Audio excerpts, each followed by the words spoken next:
जय हिंद प्यारे साथियों, कैसे हैं आप सभी। उम्मीद है कि आप सभी स्वस्थ और तंदुरुस्त होंगे और पूरी ईमानदारी से अपनी तैयारी कर रहे होंगे। मैं नेहा स्वागत करती हूँ आप सभी का आपके अपने परिवार लक्ष्य वर्दी में। साथियों, आज के सेशन में जो हम बात करने वाले हैं उत्तर प्रदेश कांस्टेबल हिंदी सिलेबस की। जो हमारा उत्तर प्रदेश कांस्टेबल की भर्ती आने वाली है आपकी 2023 में 35,757 पद, उसके लिए जो आपका हिंदी का टॉपिक रहता है, हिंदी का सिलेबस रहता है, उसमें से कौन कौन सा टॉपिक पूछा जाता है उसके बारे में आज हम लोग चर्चा करने वाले हैं। तो आप लोगों में से बहुत सारे बच्चों के कमेंट्स आ रहे थे कि दीदी बता दीजिए हिंदी में जो क्वेश्चंस बनते हैं किस किस चैप्टर से बनते हैं, किस किस टॉपिक से जो है आपके हिंदी के क्वेश्चंस बनते हैं। तो वही आज हम आपको बताने वाले हैं। तो उससे पहले आप ये जान लीजिए कि जो आपका पेपर होता है, कांस्टेबल का जो पेपर होता है, उसमें हिंदी पूछी कितने नंबर की जाती है। तो भाई जो आपकी हिंदी पूछी जाती है कितनी, 37 नंबर की।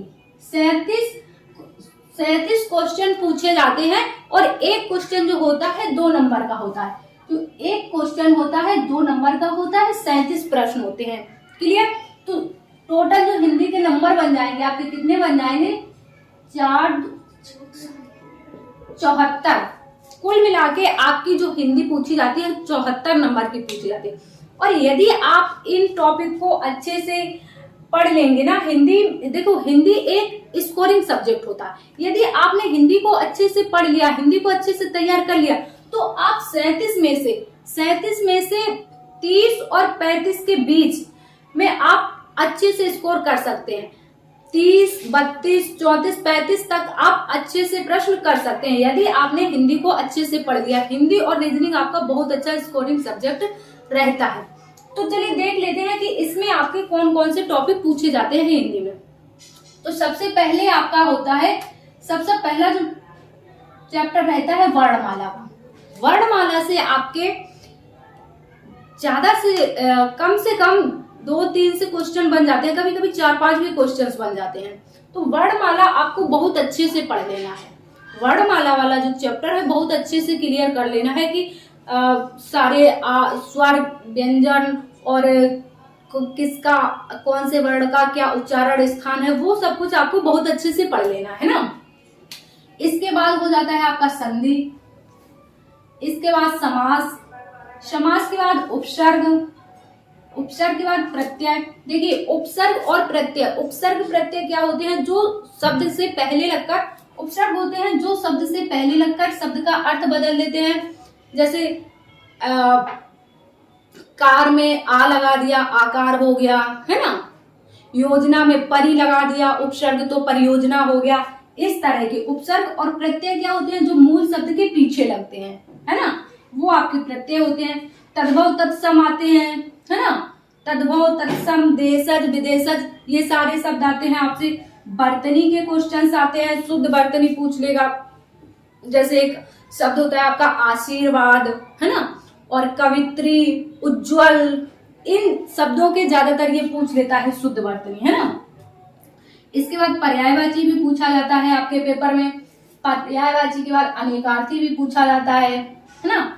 और पूछा जाता है आपका वाक्यांश के लिए एक शब्द, जैसे वाक्यांश के लिए जैसे हवन में जलने वाली लकड़ी के लिए एक शब्द, इस तरह के क्वेश्चन इसमें, है ना। और इसके बाद है आपका समरूपी भिन्नार्थक शब्द, मतलब जो शब्द एक जैसे देखने में एक जैसे हो लेकिन उनका जो अर्थ हो वो अलग अलग हो, है ना। तो वो शब्द शुद्ध वाक्य पूछता है, वाक्य शुद्ध पूछता है ना। इसके बाद आपका संज्ञा पूछ लेगा। संज्ञा के बाद लिंग, वचन, कारक, ये टॉपिक पूछता है आपका, है ना। सर्वनाम पूछता है, क्रिया, विशेषण, काल, ये इससे भी क्वेश्चंस बनते हैं आपके।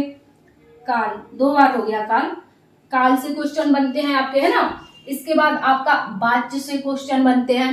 वाच्य का टॉपिक आता है कृतवाच्य। वाच्य आपके 3 प्रकार के होते हैं, कृतवाच्य, भाववाच्य और कर्मवाच्य, है ना। अव्यय से पूछ लेता है। ब्राह्म चिन्ह का टॉपिक आता है आपका, ब्राह्म चिन्ह पूछ लेगा कि कौन से ब्राह्म चिन्ह का प्रयोग कहाँ पर किया जाता है, इस तरह से ना। मुहावरे और लोकोक्तियां पूछ लेगा। इसके बाद रस और छंद भी पूछता है आपके एग्जाम में, है ना। इसके बाद अलंकार टॉपिक भी पूछता है और पूछ लेगा आपसे हिंदी के महत्वपूर्ण कवि, रचनाएं और पुरस्कार। पूछ लेगा कि कौन सा कवि किस काल का है, आदि काल का है, रीति काल का है, या फिर पूछ लेगा कि उर्वशी किसकी रचना है ना।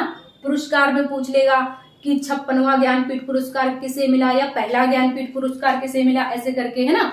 और एक आता है आपका अपठित गद्यांश। एक गद्यांश आता है, उसके जो आंसर होते हैं उसी गद्यांश में होते हैं, और उसके बाद जो होते हैं प्रश्न दिए होते हैं। प्रश्न को पढ़कर आपको बताना होता है कि इसका आंसर क्या रहेगा।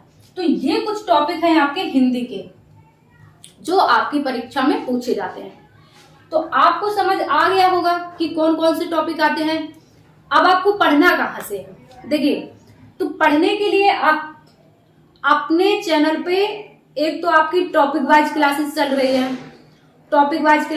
रही है, उनसे आप टॉपिक कंप्लीट कर सकते हैं।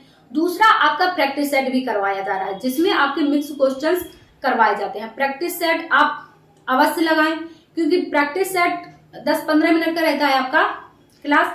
उसमें आपको पता चलेगा कि आपका कौन सा टॉपिक वीक है और कौन सा स्ट्रॉन्ग है। तो प्रैक्टिस जरूर कीजिए, है ना। प्रैक्टिस से आपको कंफर्म हो जाएगा कि आप किस टॉपिक में अच्छे हैं, किस टॉपिक में वीक है। तो आप वो क्लासेस ले सकते हैं, टॉपिक वाइज अपना टॉपिक क्लियर कर लीजिए और प्रैक्टिस सेट भी लगा दिए। तो देखिए, जो हमारे जो टॉपिक वाइज क्लासेस चल रही हो, उसमें हम लोगों ने क्या क्या पढ़ लिया है, वर्णमाला पढ़ लिया है, संधि पढ़ लिया है, समास पढ़ लिया है ना। 3 टॉपिक इधर पढ़ लिए हैं। एक आपका संज्ञा खत्म हो गया है, इसके बाद विराम चिन्ह, है ना। तो इतने कितने 5-6 टॉपिक हम लोगों ने क्लियर कर लिए हैं। जब तक आपकी वैकेंसी आएगी सारे टॉपिक आपके कंप्लीट हो जाएंगे। फिर बस आपको रिवीजन करना रहेगा और प्रैक्टिस करनी रहेगी। तो साथियों, ये है आपका हिंदी का सिलेबस। उम्मीद है कि आपको समझ में आ गया होगा कि किस किस टॉपिक से कैसे कैसे क्वेश्चंस बनते हैं। क्लियर। तो साथियों, यदि आपको ये सेशन पसंद आया हो तो सेशन को ज्यादा से ज्यादा लाइक और शेयर कीजिए, ताकि और भी बच्चों को पता चल सके कि आपकी परीक्षा में हिंदी के जो सिलेबस है उससे कौन कौन से टॉपिक से प्रश्न बनते हैं। और यदि आप इस चैनल पर नए हैं तो चैनल को सब्सक्राइब कर लीजिए, ताकि आगे आने वाली इंफॉर्मेशन आपको समय पर मिलती रहे। मिलते हैं आप सभी से नए सेशन में। जब तक के लिए स्वस्थ रहिए, तंदुरुस्त रहिए और अपनी तैयारी करते रहिए। जय हिंद साथियों।